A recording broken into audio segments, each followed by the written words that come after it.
Hello everyone. आज जो paper हुआ है 29 तारीख का शिफ्ट 2, उसके ऑर्गेनिक के क्वेश्चन मैं डिस्कस कर रहा हूँ। तो डिस्कस करने से पहले मैं आपसे एक लाइन बता देता हूँ कि इस बार इस पेपर में, या यूं कहो कि अभी तक के जो पेपर्स हैं, तो ऑर्गेनिक तो बच्चों के लिए एक बहुत बड़ा बूस्टर है। बड़े आसान आसान क्वेश्चन, यहाँ पर भी एक दो क्वेश्चन को टफ मान सकते हैं, लेकिन बाकी सारे क्वेश्चन या तो आसान हैं या बहुत हद तक मॉडरेट हैं। तो दूसरे मायने में अगर 12 क्वेश्चन में ऑर्गेनिक की बात करूं तो 48 नंबर, चलो 2 क्वेश्चन माइनस कर दो, 3 माइनस कर दो, लेकिन इस पेपर में 30 नंबर तो केवल ऑर्गेनिक के बल पे आराम से निकाला जा सकता है, और मुझे उम्मीद है कि आपने निकाला भी होगा। चलिए अब हम लोग को पेपर डिस्कस करते हैं। तो सबसे पहला क्वेश्चन है, IUPAC name of the compound is. अब तुम खुद समझो कि ये जेई मेन का इतिहास में ऐसे ऐसे क्वेश्चन पहले नहीं आए हैं। अब इसमें क्या है भाई, इसका आईयूपीएसी नेम क्या होगा? 11th का क्वेश्चन, पहला चैप्टर, सिंपल मोस्ट क्वेश्चन कि फंक्शनल ग्रुप कौन सा है, तो अल्कोहल। ये क्या है हमारे पास? Multiple bond. रूट क्या हो गया? तो साइक्लोहेक्स। तो इसका नाम क्या होगा? सीनियर कौन है? Functional group. तो काउंटिंग कहां से शुरू होगी? तो ऑक्सीजन से। तो 1 2 3, तो नाम क्या होगा? साइक्लोहेक्स 2 in 1 ऑल। साइक्लोहेक्स 2 in 1 ऑल, ये इसका नाम हुआ। अब इसमें समझो कि इससे आसान क्वेश्चन क्या पूछ सकता है। तो सही मायने में जेई मेन ने इस बार बहुत आसान आसान क्वेश्चन पूछे हैं। अब अगले क्वेश्चन की ओर बढ़ते हैं। Correct match of the following compounds with given pK value. तो ये डाटा भी एनसीईआरटी में दिया हुआ है। पीक ए, एसिडिटी, अगर हम कहते हैं कि एसिडिटी बढ़ती है तो बेटा पीके क्या होता है? तो घटती है। अब फिनॉल की एसिडिटी पीके कितनी होगी? तो हमें कुछ नहीं करना है, इसको आप अरेंज कर लो हायर से लोअर में, और इसको आप अरेंज कर लो स्ट्रॉन्गेस्ट एसिड से और वीकेस्ट एसिड की ओर में। तो अगर आपको मालूम है कि पारा नाइट्रोफिनॉल स्ट्रॉन्गेस्ट एसिड है, नाइट्रो ग्रुप लगा हुआ है, -m इफेक्ट है, क्योंकि पारा पे है, मेटा पे -i लगेगा, तो ये तुम्हारा स्ट्रॉन्गेस्ट हो गया। तो करस्पॉन्डिंग वैल्यू आपका सबसे कम क्या हो जाएगा? यहां पर 7.1। तो सी का ऑप्शन क्या हो रहा है? पी। तो सी का ऑप्शन पी कहां है? तो यहां पर भी है, और सी का ऑप्शन कहीं पी आ रहा है? वो कहीं नहीं आ रहा है। ये लो, चलो फिनॉल कितना होगा? तो फिनॉल होगा 10.3, तो ए का आर होना चाहिए। इथेनॉल कितना होगा? तो वीकेस्ट है, तो 15.1, और मेटानाइट्रो तो 7.1 से ज्यादा 8.3। तो ये तुम्हारा वैल्यू हो गया। फिनॉल का वैल्यू ए का क्या हो गया? आर हो गया। बी का क्या हो गया? तो बी का क्यू हो गया। सी का क्या हो गया? तो सी का तुम्हारे पास यहां पर पारा पी हो गया, और डी का क्या हो गया? एस हो गया। तो आपका ये आंसर है 1। ओके, अब हम लोग बढ़ते हैं अगले क्वेश्चन की ओर। The correct ascending order of acidic strength of the following compound is. ये भी बड़ा सरप्राइज कि एसिड बेस से 2 क्वेश्चन, एक तो फिनॉल का और एक हाइड्रोकार्बन का। जिस तरीके से जैसे बच्चों ने मुझे बताया कि अगले ने क्या किया कि ये एच को ऐसे ऐसे घेर करके रखा था और बता दिया कि इनकी एसिडिटी का ऑर्डर बताइए। तो एसिडिटी का ऑर्डर कैसे देखा जाता है? कंजुगेट बेस की स्टेबिलिटी से इन सब का आप एनायन बनाएं और एनायन की स्टेबिलिटी देख लें। तो सही मायने में देखा जाए तो यहाँ पे जो एनायन की स्टेबिलिटी क्या होगी? सबसे अधिक स्टेबल कौन है? तो ए वाला। क्यों? इसलिए कि sp हाइब्रिड कार्बन पर बैठा है। मोस्ट इलेक्ट्रोनेगेटिव कार्बन के among carbon sp, sp2, sp3 में अगर बात करें तो ए हमारा ज्यादा एसिडिक है। उसके बाद तो ए से कम कौन है? तो सी। तो ए से कम सी है। और इन दोनों में कौन है? तो कार्बेनायन कौन सा स्टेबल है? यहां प्लस आई देने वाला ज्यादा स्टेबल करेगा क्या? जी नहीं। तो यहाँ प्लस आई से निगेटिव चार्ज स्टेबलाइज नहीं हो रहा, डीस्टेबलाइज हो रहा है। तो फैक्ट ये है कि सबसे कम हमारा बी हो गया, देन डी हो गया, देन सी हो गया, देन ए हो गया। तो आपका आंसर क्या हो गया? फर्स्ट।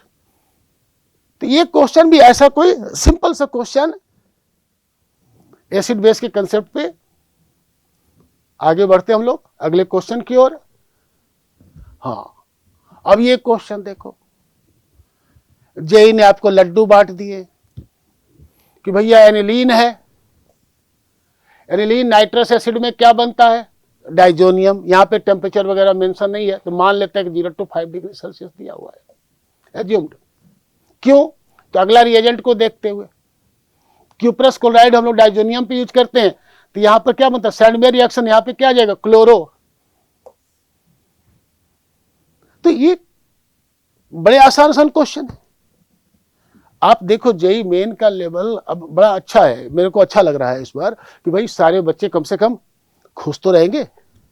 अब यार देखो, तो दिस इज गुड क्वेश्चन कि यहां से पहले स्टेप में डाइजोनियम बना और आगे क्या बन गया? क्लोरोबेंजीन। ओके, नेक्स्ट चलते हैं। Sum of total number of sigma and pi bond in 2 formyl hexanoic acid is. अब ये लो, इससे आसान क्वेश्चन क्या पूछ सकता है भाई कि 2 फॉर्माइल हेक्सानोइक एसिड। यू दूसरे मायने में कहो तो ये नाम भी, ये भी जो क्वेश्चन है ये आईपीसी नोमेनक्लेचर का ही क्वेश्चन है। हेक्सानोइक 1 2 3 4 5 6, और यहां पर क्या है? तो फॉर्माइल।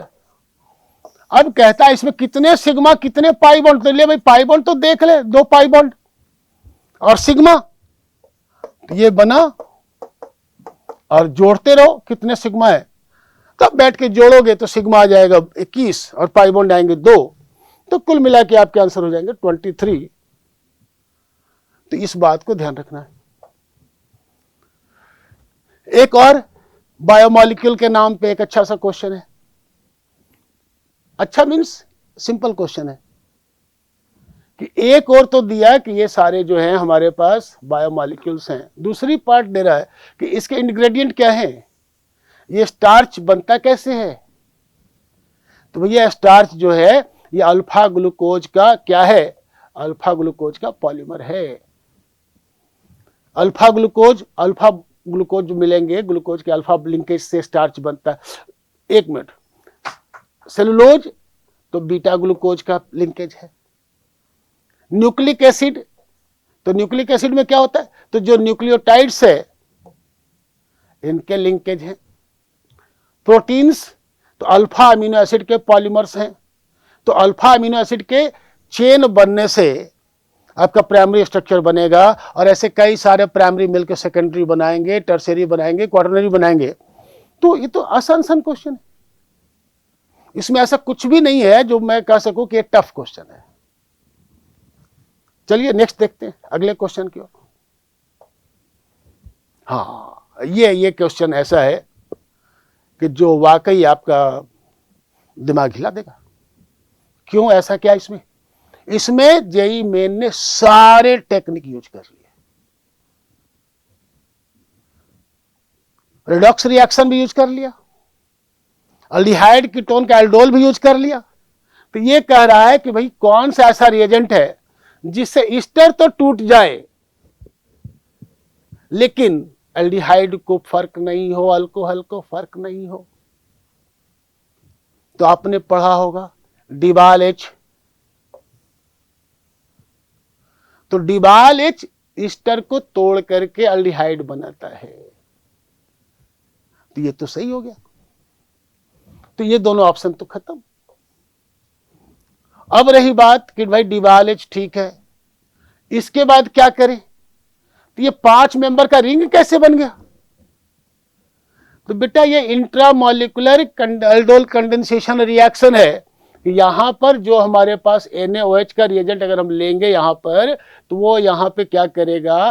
कार्बन आयन बना करके अगले ऊपर अटैक करा करके, तो ये क्या करेगा यहां पर? तो जो कार्बन आयन बना करके जब अटैक करेगा तो उससे क्या होगा कि यहां पे OH आएगा और ये फिर कंडेंस होगा, तो कंडेंस होकर इस तरह का स्ट्रक्चर बन गया। ये कौन सा रिएक्शन है? Aldol condensation reaction. रिएजेंट क्या होगा? तो NaOH। या ध्यान देना।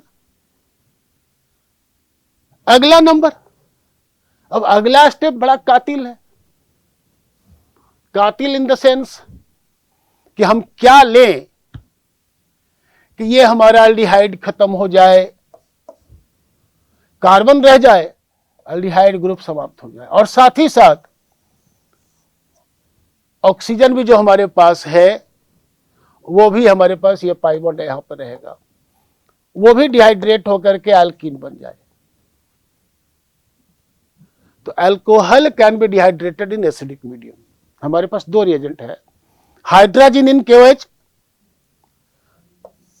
aldehyde ketone can be reduced to alkane, and zinc mercury HCl क्लीमेंसन reduction. लेकिन यहां क्लीमेंसन यूज करेंगे, क्यों? कि HCl के मीडियम में हीट करने पे अल्कोहल डिहाइड्रेट होगा। ध्यान देना, ये एक वाकई ऐसा क्वेश्चन है जो जेई एडवांस में SCQ के जगह पे यूज हो सकता है। तो जेई मेन का पैटर्न नहीं है कि 3 रिएजेंट पूछना। एनीवे, यही एकमात्र क्वेश्चन था जो थोड़ा, जिसमें जेई मेन ने अपने पूरे कंसेप्ट का यूज किया है। अदरवाइज सारे क्वेश्चन आसान है। अगले क्वेश्चन की ओर बढ़ते हैं। अब इस क्वेश्चन को देखो, सिंपल सा फिनॉल का क्वेश्चन, सैलिसिलडिहाइड का formation, CHCl3 NaOH KOH CCl2 बना करके उसके बाद आप क्या बनाओगे? सैलिसिलडिहाइड। और वो भी कौन सा बनाना है? तो ortho. This is the major product. तो ये बिल्कुल फैक्चुअल है, इसमें कहीं पर कोई ज्यादा इस्तेमाल नहीं करना। आपने ज्यादा पढ़ा कम पढ़ा, सिंपल सा है ये। तो रिएजेंट आपको याद है। Again, which of the following represent correct reaction? कौन सा सही रिएक्शन है? अब जैसे पहला दिया, पहले के अंदर में CH3 CH2 CH2 NH2 और CH3 CH2 OH। अरे भाई, एक कार्बन कहां गया? यहां 3 कार्बन है, यहां 2 कार्बन है। चलो, सोडियम नाइट्राइट HCl लेंगे 0 to 5 डिग्री सेल्सियस, तो चूंकि एलिफैटिक है अल्कोहल तो बन जाएगा, लेकिन कार्बन थोड़ी नुकसान होगा।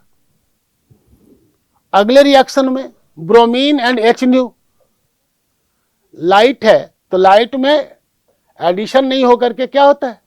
Free radical substitution reaction. तो ये तो नहीं बन रहा है।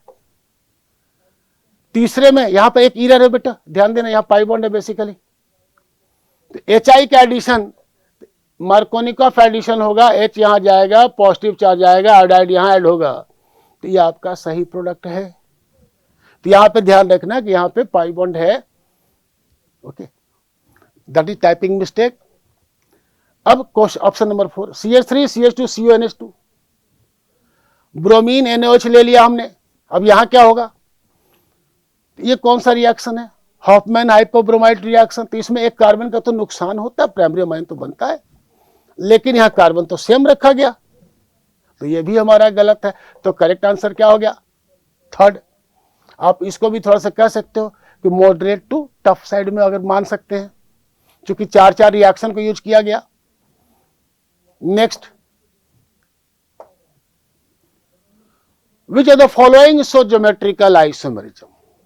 Good question. कि भैया ज्योमेट्रिकल आइसोमेरिज्म होने के लिए क्या चाहिए? कि डबल बॉन्ड है, तो डबल बॉन्ड के एक किनारे H और Br है और दूसरे किनारे डिफरेंट ग्रुप है। डिफरेंट ग्रुप कैसे है? This is not equal to this one. तो GI होने के लिए आपको क्या चाहिए? तो GI होने के लिए चाहिए एक ग्रुप चाहिए जिसमें रिस्ट्रिक्टेड रोटेशन हो और उसके दोनों किनारों पे डिफरेंट टाइप के ग्रुप होने चाहिए। तो ये तो यहां बनता है। अब इस केस में, तो इस केस में नहीं होगा। क्यों? रिस्ट्रिक्टेड रोटेशन तो है, यहां डिफरेंट ग्रुप भी है, लेकिन इस साइड में ये ग्रुप कैसे हैं, आइडेंटिकल हैं, इसलिए यहां पर नहीं होगा। सेम क्वेश्चन इस ऑप्शन के बारे में देखें, ये डबल बॉन्ड CH2 है, यहां Br है, तो ऑब्वियस यहां H भी है, लेकिन यहां फिर वही बात कि डबल बॉन्ड के दोनों किनारों पे आइडेंटिकल ग्रुप हैं, तो यहां भी नहीं होगा। और लास्ट ऑप्शन भी देख लीजिए, तो यहां भी CBr2 दिया हुआ, तो यहां भी नहीं होने वाला। तो आपका आंसर क्या हो गया, फर्स्ट। तो ये आपका क्वेश्चन नंबर 10। नेक्स्ट हम लोग बढ़ते अगले क्वेश्चन की ओर। हाँ, ये क्वेश्चन एक असर्शन रीजन था, alkyl halide can be directly converted to alkyl isocyanide. RCl से क्या हम RNC बना सकते हैं? तो पहला जवाब है यस या नो। दिस स्टेटमेंट में बी करेक्ट और इनकरेक्ट। तो अगर आपने NCERT में एल्काइल पढ़ा हुआ है 12th का चैप्टर नंबर 1 ऑर्गेनिक का, तो आपको पता होगा कि जब AgCN का प्रयोग करते हैं तो बेटा यहां पर नाइट्रोजन के माध्यम से लिंकेज बनता है, तो ये क्या बनता है, आइसोसाइनाइड। तो हाँ, बनता तो है। अब दूसरा लाइन दिया, the reagent used to convert alkyl halide to alkyl isocyanide is AgCN। क्या ये सही है, AgCN होगा या KCN होगा? तो KCN में कार्बन जाता है और यहां पर कौन जाता है, नाइट्रोजन। तो AgCN सही है। तो बोथ स्टेटमेंट 1 और 2 आर करेक्ट। तो हमारे ऑप्शन नंबर 4 हो गए। आसान क्वेश्चन है। अगला क्वेश्चन, हाँ, इस क्वेश्चन में आपको डर लग सकता है कि सर ये तो क्रोमेटोग्राफी पूछ दिया, लेकिन मैं बार बार कहता हूं कि भाई प्रैक्टिकल साइड में आप अपने आप को मजबूत करो। Different adsorption method use in which type of chromatography. TLC thin layer chromatography में यूज होता है, कॉलम क्रोमेटोग्राफी में यूज होता है, पेपर क्रोमेटोग्राफी में यूज होता है। तो ये कह रहे कि एडजॉर्प्शन मेथड कहां यूज होता है, ऑल द 3। इन तीनों में एडजॉर्प्शन मेथड को यूज करते हैं, चाहे वो कॉलम क्रोमेटोग्राफी हो या पेपर क्रोमेटोग्राफी हो या थिन लेयर क्रोमेटोग्राफी हो।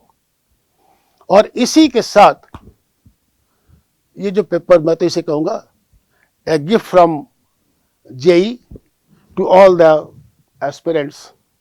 ठीक है, तो आई होप कि आपको ये अच्छा लगा होगा, आपने एंजॉय किया होगा। तो अगले पेपर के डिस्कशन के साथ फिर हम लोग मिलते हैं। Till then, thank you, good bye.